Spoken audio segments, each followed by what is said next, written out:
With the 2024 election 6 months away, probity and politics seem to have converged. The Enforcement Directorate have been actively cracking down on graft, but opposition parties have frothed and fumed over the alleged quote-unquote selectivity. In fact, the Rajasthan Chief Minister Ashok Gehlot has equated central agencies to sadak ke kutte, quote-unquote, or street dogs. Heaping more insults, Chhattisgarh Chief Minister Bhupesh Baghel says ED, CBI and IT sleuths are roaming the streets like cats and dogs. The trigger for this criticism are the multiple raids by ED ahead of critical state and national elections. Chief Minister Ashok Gehlot's own son has been summoned in a FEMA case, while the Congress's Rajasthan chief has been raided in the teachers' recruitment exam paper leak case. Across in Bengal, Mamta's close aide and minister Charu Pragya Malik has been arrested in an alleged ration distribution scam. But is it fair to call the investigating agencies stray dogs asked to target opposition leaders? Watch this. एक chief minister को कहना पड़े, ये दुर्भाग्य की बात है जो हमारी प्रीमियर एजेंसी हैं, सीबीआई, इनकम टैक्स, ईडी, उसके बाद कहना पड़े कुत्तों से ज्यादा घूम रही ईडी देश के अंदर। एक मुख्यमंत्री चुनाव मुख्यमंत्री कहे, जिसके चुनाव जीतने की हवा चल रही है वहां पर, वो कहे कुत्तों से ज्यादा घूम रही ईडी घर घर के अंदर, देश के अंदर। इससे बड़ा दुर्भाग्य क्या होगा बता दीजिए आप। आपके इशारे पे ईडी, इनकम टैक्स, सीबीआई नाच रही है। और नेता जब जाता बीजेपी ज्वाइन करता है तो दूसरा जुड़ जाता, वो वॉशिंग मशीन से जुड़ जाता है। पूरा देश देख रहा है। It's a political campaign, political vendetta and total political. और हमारा राज्य से 14 साल से 4 साल 5 साल में 4 लाख से ज्यादा करोड़ कमा के ले गया। Tax, income tax, GST tax and other tax दिया कितना? हमारा टैक्स हमको वापस नहीं देगा। This is our money. The BJP, of course, has asked why the opposition is so scared of a probe if they are not guilty. Listen in to what the BJP has to say. सामान्यतः मुख्यमंत्री से ऐसी भाषा का उपयोग नहीं किया जा सकता कि जैसे कुत्ते घूमते हैं वैसे ईडी के लोग घूम रहे हैं। आज के अखबारों में छपा है। ये कौन सी भाषा है? मालूम है ईडी से उनको परेशानी होती है, तो भ्रष्टाचार मत करिए ना, लूट मत करिए, तो परेशानी नहीं होगी।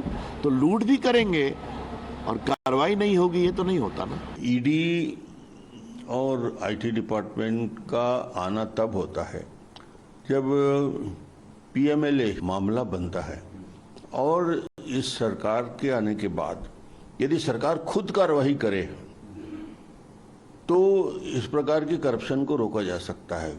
मगर सरकार खुद करप्शन में जब लिप्त है, शराब में जब खुलेआम 2000 करोड़ से ऊपर का घोटाला हो रहा है, इन्होंने प्रमाण दस्तावेज प्रस्तुत किए हैं 13,000 पेज के। But is the opposition right about selectivism in Crackdown? Remember the Vyapam scam? The then education minister was arrested but later let off by the CBI. Then there was the aviation scam in which NCP leader Praful Patel was summoned by the ED and probed by the CBI. There was no action against him either. In the Narda scam, which named Shuvendu Adhikari when he was in the TMC, no action was taken against him either. The list is very long and includes Mukul Roy, Himanta Biswa Sharma and Narayan Rane as well. Let's now take this across to our guests. With us is Charu Pragya, who is a spokesperson of the BJP, joining us for the broadcast. Charu Pragya, let me start with you. The charge with the opposition parties are making at this point of time is that there is some amount of selectivism. Why is it, for instance, only when the elections take place that such raids happen? Is it just a coincidence that in West Bengal, in Karnataka, and now in Rajasthan, and to an extent in Chhattisgarh, we have seen elections there in the past, we are seeing current elections, and it's the same story is what the opposition says. Madhav, a very good evening to you. In our nation, round the year, there are some elections or the other. And before every single election, we have engaged in a debate exactly like this. The only defense the opposition has is that because elections are around the corner, these raids are being conducted. Let's make one thing very clear. this government, Modi Sarkar, has got zero tolerance against any kind of corruption. ED raids have definitely gone up, but that also means the conviction rate of ED is very high right now. And that is how we need to act if we want to root out corruption from all systems in this country. Now, when every single time the opposition leaders say they are being targeted, let me remind them that the number of cases on politicians is not even 3% of the total number of cases. This is a crackdown on black money. PMLA cases are filed on business people, politicians, whoever is indulging in this kind of dealing, in this kind of making sure that the rights of our citizens and the money which is owed to them is stolen, is taken care of, and the ED is doing its job. See, many a times these opposition leaders have also raised these same objections without any valid proof behind their statements. They've in fact even moved the Supreme Court, saying that ED acts in an arbitrary manner, and the Supreme Court has upheld and maintained that ED is well within its rights to conduct these raids, and they're only doing their job in an independent manner. Please allow them to do so. Please tell me, how is it possible that out of all the cases, 96% PMLA cases are successful? That's because these raids are conducted after doing immense research, doing background checks and detailed Charu Pragya, a number of study points every you've made. single Let's get in a case, quick and then response these from other raids are panelists as well. Kapil Madan is with us. Kapil Madan is shaking his head very vigorously. He wants to respond to you. Yes, Advocate Kapil Madan. Yeah, so, I heard my good friend Charu on the data that she mentioned, but I would just say that, she is miserably wrong with the data. When she says that ED has a conviction rate of 96%, it is absolutely flawed. The conviction rate of ED is less than 1%. Now, what they are trying to argue is that the cases, the ED gives an explanation that the cases that have reached the final stage, if they are calculating this 96% from the cases that have reached the final stages. To me, it sounds like if there are 100 people, in a school, in a class, you will make only, 10 people appear in the exams. You will not even make 90 of the students appear in the exam. And then you will calculate, percentage on the basis of 10%. So which is, I think illogical, irrational. We all know, we've seen that, the data and the understanding of the data of Charu is, completely flawed. Charu Pragya, can you hear me? Did you hear what was just said by Kapil Madan? She says that your data is completely flawed, that you are only looking at it 96% of the total cases that are in the final stage. The actual conviction rate is in single digits, he says. No. I think Kapil Madan does not understand that when any organization presents data and statistics on the floor of the House, when it is given as an answer in Parliament, there is no way it can be wrong, Kapil. Please remember that. Ongoing cases are one thing, but look at the conviction rate here. It is a staggering 96%. And I find it very offensive that every single time there is stuff that is found in these raids, there's stacks and stacks of money. But why would you leave out ongoing cases, Charu Pragya? Why would you leave out ongoing cases? Raids are being conducted. No, 1 second, Charu Pragya, but why would you leave out ongoing cases in a reply? Why would you not leave out current cases? The number of cases of ED and its investigations has been piling up. The question that opposition will ask is twofold. One, why would you leave out the ongoing cases from the total data? And B, what about those leaders of the opposition who have in fact been investigated by agencies, and when they lean towards, for instance, the BJP or join the BJP or its allies, then the investigation disappears, the washing machine charge that has been made by opposition? Yeah, which is very unfortunate, Madhav, but I'm glad you asked me this question. Now, let me ask my panelists on this show, how many years did it take for our Honorable Prime Minister Modi ji to get a clean chit from the court in the cases that he was stuck in while he was the Chief Minister of Gujarat? It took over a decade. It is unfortunate, but the truth is that judicial process in our country is slow, and we are working very hard to speed it up. It has been slow, and that is why there have been amendments in laws. The Jan Vishwas Act is one such law which is going to make sure that there's expedition of cases. The new criminal cases are going to make sure there's going to be expedition of these cases. The hearing has to be faster. The Ghanshyam trial has Tiwari. to be faster. So Ghanshyam whatever Tiwari. are the faults of the past. Is this a problem with our judicial system, or is there something else at play here? CBI is not doing its job. Okay, Charu, you made your point. Is this a problem with our judicial system, as Charu Pragya says, or is there something else at play? Modi ji, Yeah, one second. Charu Pragya, 1 second. Let others come in also, please. Yeah. Good evening, Madhav, to you, my fellow co-panelists and the viewers. 2 or 3 things are important. When BJP speaks about crime and politics, let me give you staggering and infamous numbers that bring shame to the entire democracy. BJP has not 100, not 200, not 300, not 400, more than 450 sitting MLAs and MPs who have criminal charges. People like Braj Bhushan are not called by the ethics committee. People like Mahua Moitra are. So people like Nishikant Dubey will not be called, though there are questions on his degree. People like Adani will not be called, where the scams related to Adani Group are now global news on a weekly basis. So BJP that has amassed 10,000 crores in just last few years, this is their official data, where Charu will not say where 1 crore this came from, that uses electoral bonds as a bank of corruption, cannot stand scrutiny of any logic, any data with respect to how ED is used. But what is particularly shameful is that BJP that uses ED almost like Bajrang Dal, that does midnight raids at CBI headquarters just because they could not adjust to a CBI director appointed by them, is asked by the Supreme Court, and the ED has to face the shame in front of the Supreme Court when on the Manish Sodia case. They are still asking. And my final point is, from Kashmir, Kanyakumari, from Gujarat to Nagaland, Arunachal Pradesh, this is a single state where BJP has not been accused of horse trading. And where does this money come from? So Okay. BJP is the greatest fountainhead that Indian politics has ever seen. Okay. And that they are saying that ED is going after corrupt politicians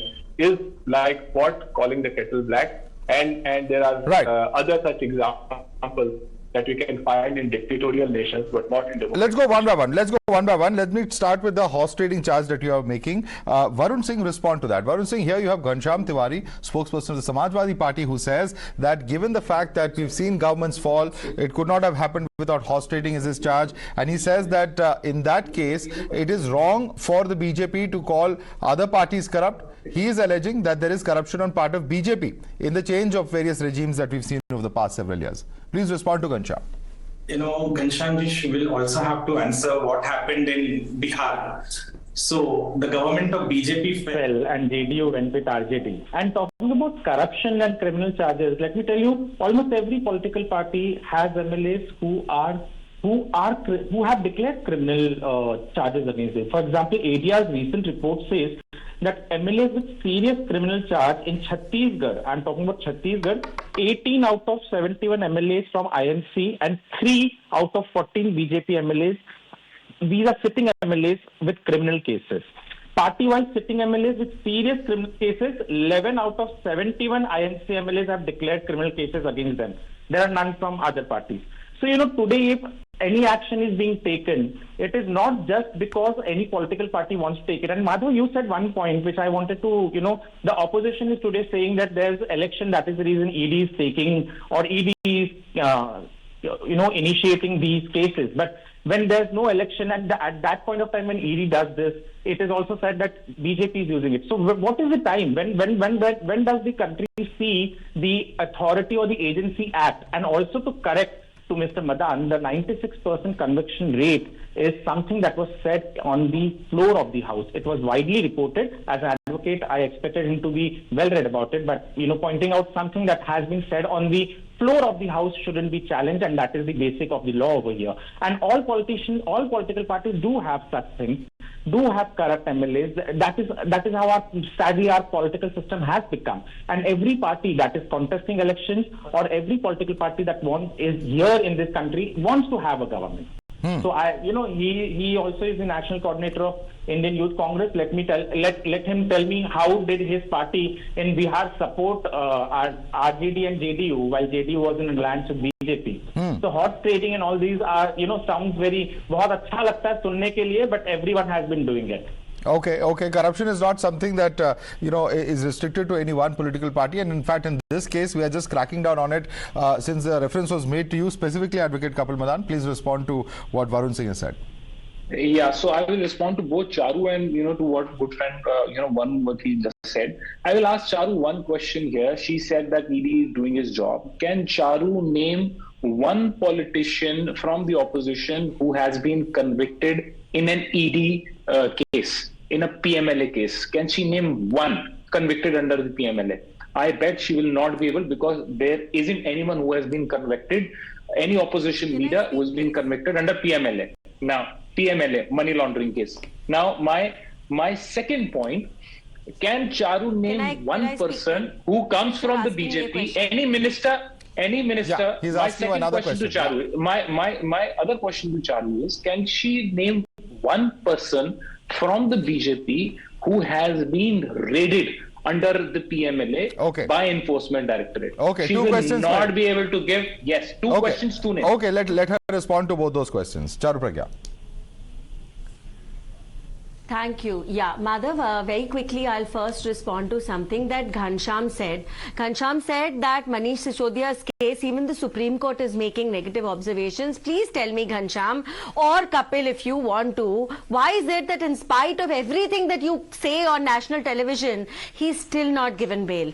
He's not given bail because evidence is piling up against him, and when the highest court in the country doesn't see it fit to give him bail, then you need to respect that. And Kapil, thank you for your question. Now, I have a whole list of BJP leaders who have been raided not once but twice but multiple times across multiple locations. Ajay Singh, who's a MLA in Uttar Pradesh, Om Prakash Jaiswal, Om Prakash Dhruve in Madhya Pradesh, Amarpreet Singh Kale in Jharkhand, Sushil Vaishnavi, Dilip Jaiswal. I can go on and on. So please don't pretend here that BJP leaders are not being raided. When there is a problem, even they will be raided. The organization or ED or any other investigative agency does not distinguish between which political ideology you follow. I cannot help it if most people from your party have been traditionally corrupt. It seems to be a problem in the Congress DNA. Okay. Quick response. Quick response. Can I? Quick response. Yeah. Quick response from you. Yes.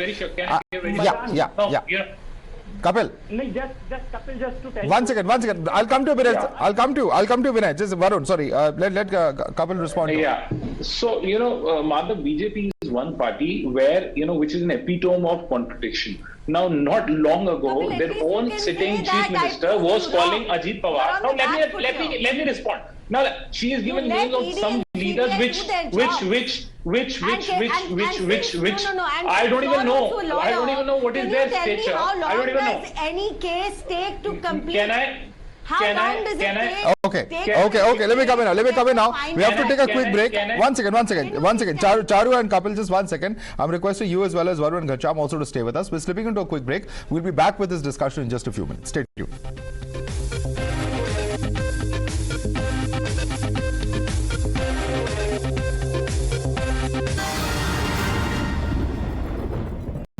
Well, let's just go right back to our guests. In fact, Ghansham Tiwari continues to be with us as well. And Ghansham, the question that the BJP is raising, they are objecting to the kind of language that has been used. They are saying that does it behove a chief minister of a state to use language such as kutta, billy, so on and so forth for an investigating agency? It's one thing to, target your political rivals, but targeting investigating agencies in this manner, BJP says is not correct. Well, the investigating agencies have to raise their role as per their objectives, rather than serve as like Bajrang Dal or serve like pets of the ruling party. And it is the ruling party that has diminished every single institution in the country, from judiciary to ED to CBI to election commission, you name it, to media. This is a party that is systematically fracturing every arm of the Indian democracy, every bone of the Indian democracy, every spine of the Indian democracy. And in 2024, if these people are not defeated, they will ensure that democracy in India is murdered in front of the people, and they will shout slogans and celebrate it. Varun Singh, would you like to respond to that? Before I respond to Mr. Tiwari, I just had one small thing to tell to Mr. Madan, who is not here. The recent conviction of Vijay Darda in the coal scam he asked, name one politician who has been convicted recently, and Vijay Darda, a former Congress MP, his son, both have been convicted. So that's not the case. And secondly, Mr. Tiwari, in last election there were at least, I'm not going to give you the number, but many candidates from your party in 2022 UP elections who declared criminal records in their affidavit. जब आप खुद ही अपने criminal records के बारे में बता रहे हैं, and then ED, CBI or the local police act, then what is the harm? Why do you call them names? When Samajwadi Party was no, but having a criminal record does not necessarily mean that a future crime would be committed. Varun Singh, that's a very tricky argument to make. But we are completely out of time. Charu Pragya, Varun Singh, Ghanshyam Tiwari, and Kapil Madan, who was with us earlier. I want to thank all of you for joining us this evening.